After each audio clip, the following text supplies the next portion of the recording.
8 साल से हमारे जवान सैनिक उनकी कैद में है और कल ही खबर मिली है 2 दिन बाद उनको फांसी पर लटका दिया जाएगा। पाकिस्तान के बॉर्डर पर इतने सख्त नियम कर दिए गए हैं कि किसी भी रूप में वहां तक पहुंचना बहुत मुश्किल होगा। समझ नहीं आता उनको कैसे आजाद कराया जाए। तुम सही कहते हो, लेकिन वो उस पिंजरे में कौन कैद है? अगर आज वो अपने होश में होता तो मुझे कुछ भी सोचने की जरूरत न पड़ती। तो तुम्हारा मतलब है वो पागल कमजोर शरीर वाला उन्हें आजाद करा के लाता? हंसो मत। अगर तुम जान लो कि वो कौन है तो तुम उसकी जवानी के कसीदे पढ़ने लगोगे। 10 साल का वो बच्चा हर रोज अपने घर से गुजरते जब उन सैनिकों को देखता तो उसके अंदर एक जज्बा जाग जाता। एक दिन मैं भी उनके जैसा बनूंगा और अपने देश की रक्षा करूंगा। मेरा सपना एक दिन जरूर पूरा होगा। बहादुर नाम का वो बच्चा हर रोज वहाँ जाकर देखता था जहाँ आर्मी में भर्ती होने के लिए ट्रेनिंग दी जाती थी। एक दिन वो सैनिकों की लगी दौड़ में शामिल होकर भागने लगा और वो इतना भागा कि कोई भी उसके आजू बाजू न रहा। आर्मी की भर्ती में होने वाले हर कार्यक्रम में बहादुर सबसे आगे था। ये देख वहाँ के ट्रेनर ने बहादुर को अपने पास बुलाया। कौन हो बच्चे और कहाँ से आए हो? बहादुर ने उनको सब बताया। तब वो बहादुर के साथ उनके घर गया। वहाँ कोई और नहीं था, बस बहादुर की माँ अकेली थी। मैं आज तुम्हारी बहुत कीमती चीज लेने आया हूँ। मुझे तुम्हारा बेटा चाहिए। दुश्मनों से अपने देश की रक्षा करने के लिए ये एक बेहतरीन सैनिक साबित होगा। मैं जानती हूँ मेरे बेटे में अपने देश के लिए बड़ा जज्बा है, लेकिन इसके पिता इस काम के बड़े खिलाफ है। वो बहादुर को खोना नहीं चाहते। उसकी माँ ने बहादुर को जाने से साफ साफ मना कर दिया, लेकिन रात के समय ही बहादुर एक पत्र छोड़कर घर से निकल गया और उसने एक अच्छा सैनिक बनने के लिए जी तोड़ मेहनत करनी शुरू कर दी और कुछ ही सालों में बहादुर एक दिलेर सैनिक बन गया। एक बार सभी जवान सैनिकों के पास उनका लीडर भागता हुआ आया। जवानों, पाकिस्तान के बॉर्डर से हमारे देश पर हमला हुआ है। हमारे सारे टैंक फोड़ दिए गए और सभी बम बारूद भी जला दिए गए। उन्होंने हम सबको निहत्था कर दिया और वे 2 दिन के अंदर अंदर हमारे देश को हमसे छीन लेंगे और हमें अपना गुलाम बना लेंगे। लेकिन हमें इस जंग को जीतना होगा। हमारे पास भले ही हथियार ना हो, हमें फिर भी उनसे लड़ना होगा।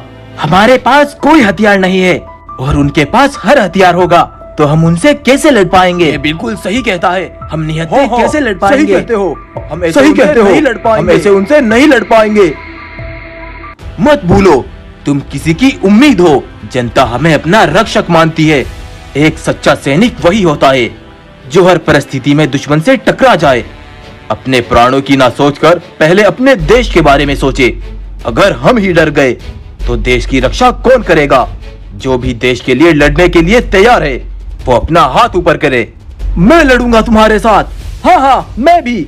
हम सब तुम्हारे साथ है बहादुर। हाँ, हम सब तुम्हारे साथ है बहादुर। बहादुर ने सबको अपने साथ तैयार कर लिया। उधर पाकिस्तान के सैनिकों ने हिंदुस्तान पर लगातार बम विस्फोट कर रखे थे,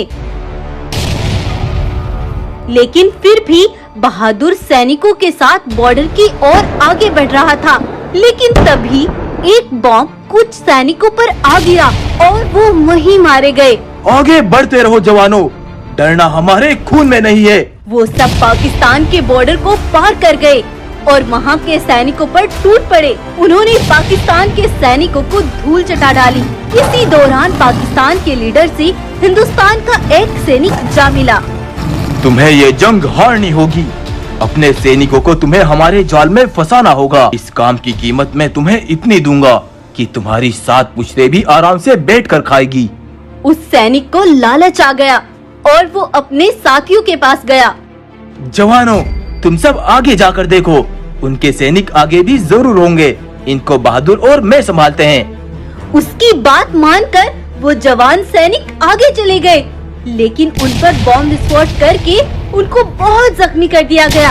और उधर धोखे से उस सैनिक ने बहादुर पर हमला बोल दिया और उसको जान से मार डाला। तुमने मुझसे नहीं, अपने देश से गद्दारी की है। तुम्हें इसकी सजा जरूर मिलेगी। उधर उन सैनिकों को कैद कर लिया गया और अपना बंदी बना लिया गया। 24 घंटे बाद बहादुर कुछ जानवरों को नदी के किनारे पत्थरों के पास पड़ा मिला। ये तो कोई सैनिक है, हमें इसे इसकी मंजिल तक पहुंचाना होगा। जानवरों ने बहादुर को बाकी सैनिकों तक पहुंचा दिया। कुछ महीनों तक बहादुर का इलाज चला। लेकिन जब बहादुर होश में आया तो वो अपनी यादाश्त खो बैठा था।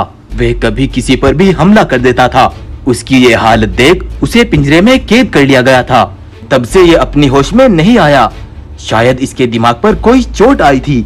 मुझसे बहुत बड़ी भूल हुई। जो देश के लिए अपनी जान को दांव पर लगाने वाले का मैंने मजाक उड़ाया, मुझे माफ करना। लेकिन तुम्हारा अब अगला कदम क्या है? सैनिकों का लीडर चीता को एक खुफिया जगह पर लेकर जाता है। इस जंग से पहले जो जंग हुई थी उसमें हम उनके ये सारे टैंक उठा लाए थे। मैंने कभी नहीं सोचा था कि मैं इनको फिर से उनके हवाले करूंगा, लेकिन अब लगता है उन सिपाहियों को बचाने के लिए मुझे इनको वापस करना ही पड़ेगा। लीडर ये बोल ही रहा था कि तभी वहाँ पर एक सैनिक पहुँचा। बहादुर पिंजरे में नहीं है। हमने उसे हर जगह तलाश किया लेकिन उसका कोई सुराग नहीं मिल पाया। क्या क्या बोल रहे हो तुम? सही से देखो, वहीं कहीं पर होगा। उधर बहादुर भागता भागता पाकिस्तान के लीडर के पास पहुंच गया। तुम अपनी आंखों से देख सकते हो, तुम्हारी बर्बादी तुम्हारे सर पर खड़ी है।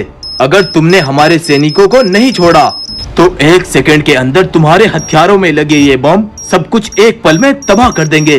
बहादुर ने जगह जगह पर बॉम्ब लगाकर उसका सारा इलाका अपनी मुट्ठी में कर लिया था।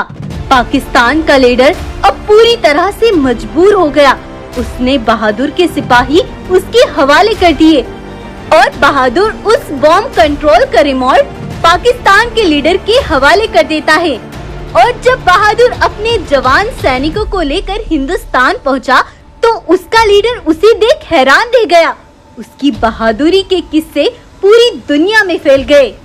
इस खबर ने चारों ओर सनसनी मचा दी है। जो बहादुर सालों पहले अपनी मानसिक स्थिति खो बैठा था, आज वो दुश्मन के चंगुल से अपने जवान सैनिकों को बिल्कुल सुरक्षित तरीके से आजाद करा लाया। देश को बहादुर पर बड़ा गर्व है।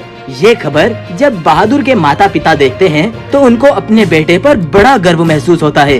कुछ दिनों बाद बहादुर को सैनिकों का लीडर भी बना दिया गया और बहादुर अपनी देश की लगन से रक्षा करने लगा। तो अगर आपको ये कहानी अच्छी लगी है तो वीडियो को लाइक और चैनल को सब्सक्राइब कीजिए।